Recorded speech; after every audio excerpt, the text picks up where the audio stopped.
bienvenue sur Les Pas du Shiatsu, épisode 2 du podcast francophone lié au blog Ryo Shiatsu et ouvert à tous les styles et toutes les écoles. Je suis François-Olivier Louaille, Shiatsushi, en compagnie d'Yvan Bell, fondateur du blog, pratiquant et enseignant de Shiatsu, également auteur de L'Esprit du Shiatsu aux éditions Chariot d'Or. Bonjour Yvan. Bonjour François-Olivier. Le thème que tu vas aborder aujourd'hui est celui de la progression en Shiatsu, un sujet qui nous concerne tous, quel que soit notre niveau d'avancement.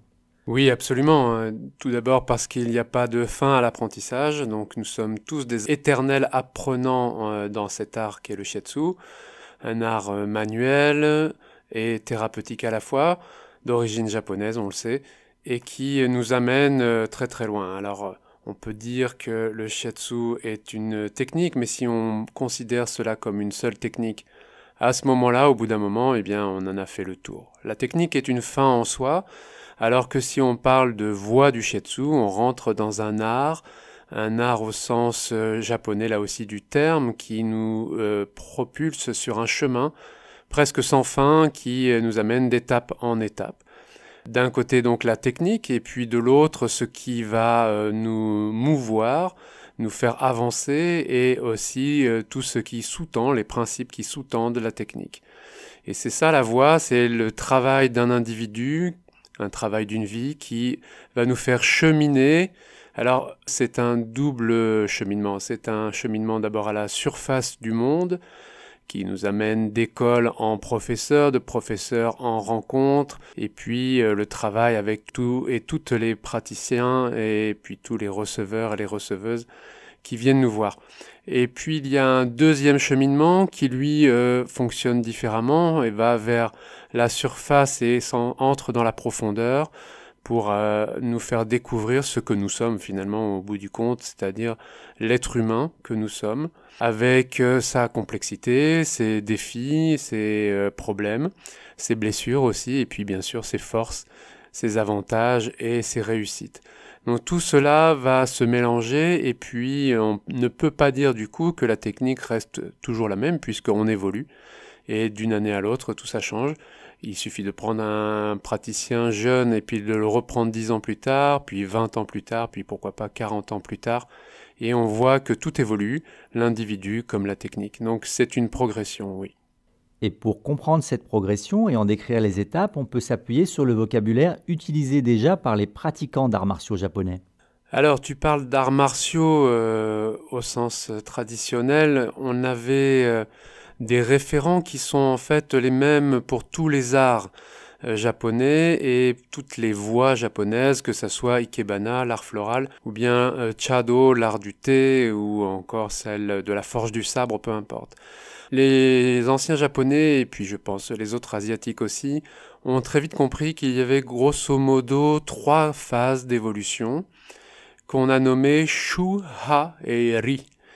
Alors Shu, c'est la première étape, celle du débutant. Il rentre dans une école, il découvre ce qu'on lui propose et puis il essaye par imitation de répéter la posture, les gestes, les mouvements techniques et de faire de son mieux. Ça va prendre quelques années pour partir de quasiment zéro puisque chaque forme, chaque art, chaque technique demande un type de corps particulier, une souplesse particulière, des mouvements particuliers et donc une force aussi musculaire, notamment complètement différente les uns des autres. Si vous faites de l'aïkido et vous faites du karaté, vous le voyez même de l'extérieur si vous n'êtes pas pratiquant, ce n'est pas du tout la même forme de corps, les mêmes gestes, la même utilisation du corps. Donc chaque art nécessite une adaptation et cela, c'est les années d'études, les années en classe qui vont nous permettre de l'acquérir et petit à petit de l'incorporer. Donc on est bien dans une notion d'intégration. Ça, c'est la première étape, c'est Shu. Et la personne apprenante ne sait pas trop où elle va encore, elle ne comprend pas forcément les tenants, les aboutissants. C'est donc le démarrage et c'est normal que ce soit une phase d'imitation.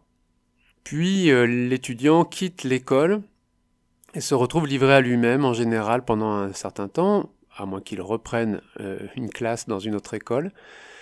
Et cette période-là s'appelle Ha. Alors Ha, c'est la phase, on va dire là vraiment d'intégration, mais seul, avec le travail au quotidien. Travail qui n'est pas évident, puisque on est un peu lâché, livré à soi-même, même si on a toujours des contacts avec son école, avec ses anciens partenaires de classe et son ancien professeur.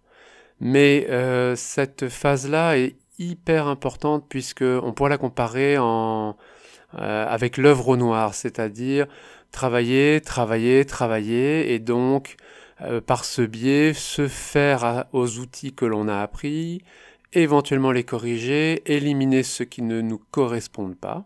Ça ne veut pas dire qu'ils ne sont pas bons pour tout le monde, mais ça veut dire que pour soi, cela ne va pas. Et faire petit à petit son œuvre, c'est-à-dire son intégration de toutes ces techniques. C'est l'image de celui qui frappe le métal pour en faire un sabre. Une fois qu'il a fondu le métal, il tape et il tape et il retape encore sur le métal pour en chasser ce qu'on appelle les scories, c'est-à-dire les résidus carbonés, pour obtenir le métal le plus pur possible et donner une forme à la lame. Eh bien la lame ici, c'est le corps, c'est la technique, c'est nous-mêmes. Et ça peut prendre, ça prend toute une vie en fait, mais on peut dire ici dans les 3 étapes que c'est l'étape intermédiaire. Alors grosso modo, dans le milieu du shiatsu, on est d'accord pour dire qu'il faut une bonne dizaine d'années pour former un bon praticien sur le terrain, après l'école. Et à partir de là, éventuellement, il aura des choses à raconter, à dire et à montrer. Et on rentre alors dans la 3e étape, Ri. Une fois que le travail personnel nous a permis d'intégrer puis de transformer ce que l'on a appris, de faire sien la technique, les gestes, la posture, les principes, eh bien à ce moment-là, on va avoir tendance à vouloir transmettre, ce qui est tout à fait normal. Et d'ailleurs, cela me rappelle une phrase qui était « Si tu as un savoir et que tu ne le partages pas, alors cela ne sert à rien, il faut transmettre. » Et c'est pour ça que j'encourage souvent les étudiants qui ont envie, parce que c'est une autre mission, c'est quelque chose de compliqué, de se mettre à l'enseignement avec tous les défis que ça comporte. Donc, Ri, c'est la dernière étape, c'est celle de... Alors j'aime pas trop ce mot-là, la maîtrise, mais la maîtrise de quoi, de qui? Est-ce qu'on se maîtrise déjà soi-même au niveau de son corps tout le temps? Est-ce qu'on maîtrise ses émotions? Bref, ça c'est un autre débat. Mais Ri est la dernière étape de progression. Est-ce que ces 3 étapes-là sont distinctes? Pas sûr. On peut vraiment voir ça de plus près. On peut à tout moment redevenir apprenant, et ça c'est l'esprit Shoshin dont on parlera peut-être une autre fois, l'esprit du débutant, très importante pour apprendre des nouveautés. Et puis il y a toujours du travail et encore du travail, c'est toujours la phase d'intégration et d'amélioration, de nettoyage aussi, et puis la transmission. Voilà à peu près les 3 grandes étapes que l'on peut avoir et qui nous sont inspirés effectivement du monde des arts martiaux, mais pas uniquement, comme je le disais en début.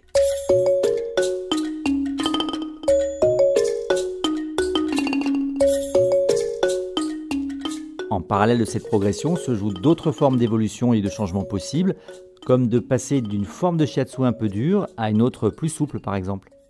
Le besoin d'exprimer son travail d'une manière ou d'une autre, le fait de faire un choix entre travail dur, par exemple, et travail souple, est quelque chose d'intéressant.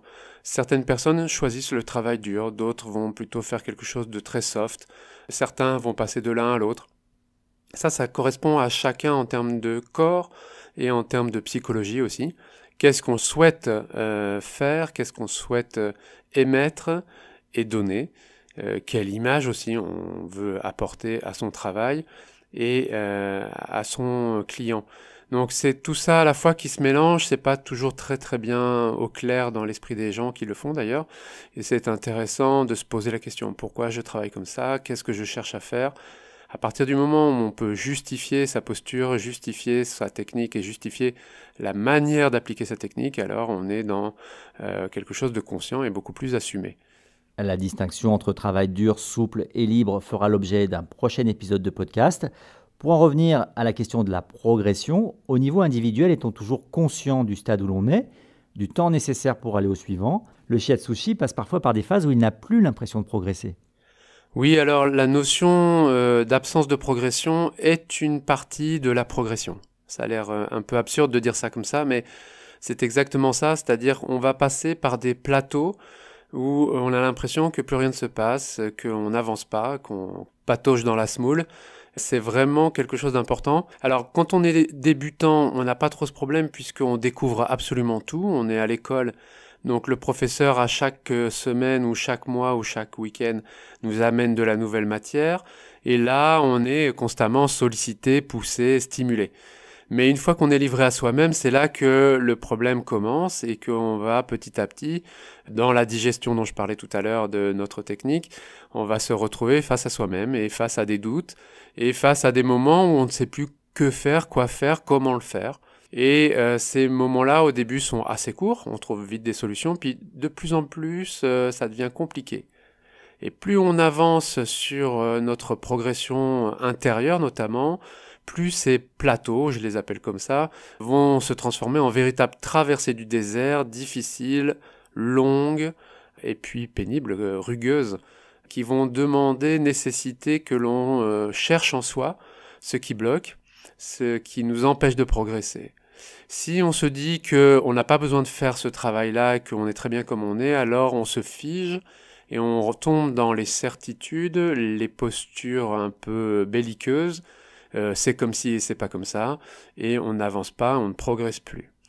Donc ça, c'est vraiment très compliqué et c'est aussi un moment particulièrement important. Comme je le disais à l'instant, plus on avance, plus ces périodes sont longues et plus il va falloir avoir de la patience, du courage pour traverser ces plateaux. Mais à chaque fois qu'on le fait, qu'on fait cet effort de travail sur soi, de travail sur le geste, sur la technique, la respiration, etc., on va trouver de nouveaux outils et avoir des nouvelles clés de compréhension, des nouvelles postures ou gestes techniques ou simplement déclics mentaux qui vont nous permettre de franchir un cap. Et ça, c'est extrêmement important si on veut aller toujours plus loin dans la compréhension, non seulement de notre art, mais de qui nous sommes également, puisque le shiatsu est, comme je l'ai dit au début, une voie de compréhension de l'être humain, à la fois pour soi, mais aussi pour les autres, bien entendu. Et du point de vue du jusha, de celui qui reçoit le shiatsu, quelles sont les conséquences lorsque l'on confie son corps à un praticien en proie au doute ou en phase de recherche dans sa pratique ? Si on remet son corps à quelqu'un qui doute, eh bien, a priori, aucun problème, puisque le doute fait partie de la vie, fait partie de notre progression. Il n'y a pas d'incidence, je pense, pour le jusha. À l'exception, comme je le disais tout à l'heure, de la personne qui s'arrête de progresser et qui dit « bon, mais c'est comme si, c'est comme ça, c'est fini ». Et il n'y a pas à discuter, il n'y a pas à tortiller, il n'y a pas à hésiter. Mais du coup, il manquera toujours un petit quelque chose, justement. Et le doute, ici, doit être vécu plutôt comme un moteur, quelque chose qui nous stimule, qui doit nous pousser à aller de l'avant et à chercher continuellement. Pourquoi je n'arrive pas à faire ci? Pourquoi je ne comprends pas ça? Pourquoi en ce moment les jushas qui me viennent amènent toujours plus ou moins le même type de cas que je ne sais pas traiter? Et ça, c'est hyper intéressant. Et donc ça nous met face à nos propres limites. Et donc si on est un petit peu curieux, on essaye de repousser ses limites. Mais confier son corps à quelqu'un qui doute, a priori, aucun souci, puisqu'il a déjà des acquis, il a déjà fait un chemin, et il a déjà suffisamment, normalement, de moyens de répondre à la situation. S'il ne peut pas, bien, on est tous des professionnels, normalement, on renvoie vers quelqu'un de plus expérimenté, soit dans son domaine, le shiatsu, soit dans un domaine parallèle, comme la kinésithérapie, la psychologie, l'ostéopathie, même la médecine, puisqu'on n'est pas non plus Dieu le Père ou Dieu la Mère, et puis on ne sait pas tout faire, c'est tout simplement. Donc il n'y a pas de problème vis-à-vis du doute, il y a juste éventuellement cette posture de certitude qui peut gâcher un peu le shiatsu, ramener sur des schémas déjà connus alors que ça ne s'adapte plus à ce qui arrive sur le tatami ou sur la table de massage. Quels conseils, quels mots d'encouragement donner à un étudiant ou un praticien qui doute justement de sa capacité à progresser ? Alors tout d'abord, il n'y a pas de conseil type, mais une chose est sûre, c'est que le doute, comme je l'ai dit, fait partie du chemin. Si on travaille ne serait-ce que plus de 10 ans sur le shiatsu, on va avoir des moments de doute. La formation est le meilleur moyen, la formation continue notamment, le meilleur moyen de progresser et donc de chasser un peu ces doutes. Il y a forcément des périodes où on doute de soi, qui font partie des doutes les plus difficiles à vivre. Est-ce que je suis à ma place? Est-ce que je devais continuer? Mais là encore, ça fait partie du chemin et des difficultés qui seront posées à tout à chacun, à tout à une chacune, si on peut dire ça comme ça. Et c'est tout à fait normal. Il ne faut pas désespérer, il faut continuer à apprendre. Et ça peut être d'abord par les lectures, tout simplement. On a beaucoup de livres. Et puis bien sûr par le retour vers ses anciens professeurs, si on reste en bons termes, et puis avec ses collègues. Il y a les stages. Les stages sont de loin les moyens les plus efficaces de continuer à progresser et à chasser le doute. Alors j'ai souvent rencontré des gens me disant c'est le stage de la dernière chance, ça passe ou ça casse. Parce que j'en ai ras-le-bol, parce que j'en ai marre, parce que je n'y arrive plus, parce que je ne comprends plus rien à ce que je fais, je vois plus le sens.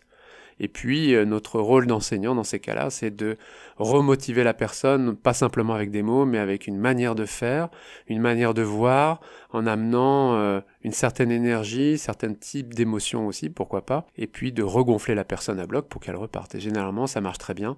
Et elle comprend que le doute qui l'habitait avant ne faisait qu'être finalement ce petit signal pour voir si elle était capable de passer cette épreuve et de confirmer, c'est une sorte de confirmation sur son engagement dans la voie du shiatsu, parce qu'il faut vraiment avoir ça bien au clair. Or au début, quand on débute et qu'on rentre dans une école, on vient surtout découvrir quelque chose. Dire que là, on fait une confirmation, clairement pas. Et puis, au bout d'un moment, on se dit, mais finalement, pourquoi je fais ça ? Quel est l'intérêt de toucher tous ces gens? Quel est l'intérêt d'essayer de les aider? Est-ce que j'arrive à m'aider moi-même? Bon, c'est pas gagné. Donc c'est vraiment hyper important. Donc pour les étudiants, doutez, oui, mais ne vous enfermez pas avec vos doutes. Partagez-les, allez voir du monde, faites des rencontres. Et on a la chance, notamment en France, mais aussi dans toute l'Europe, d'avoir énormément de professeurs avec des styles très différents et qui chacun vont vous amener un éclairage différent, une technique différente et des mots différents qui vont vous permettre de trouver ce qui vous manque dans votre progression. Et donc la formation continue pour moi c'est vraiment l'outil absolu.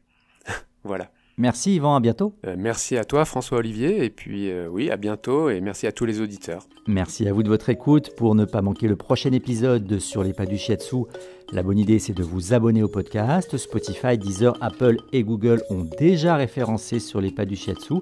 Nous élargirons prochainement à d'autres plateformes. L'émission est disponible évidemment sur le blog Ryo Shiatsu, un site aujourd'hui en 6 langues, riche de nombreux contenus, réflexions, points théoriques, interviews de grands maîtres, annonces de stages, une mine pour tous les shiatsushi.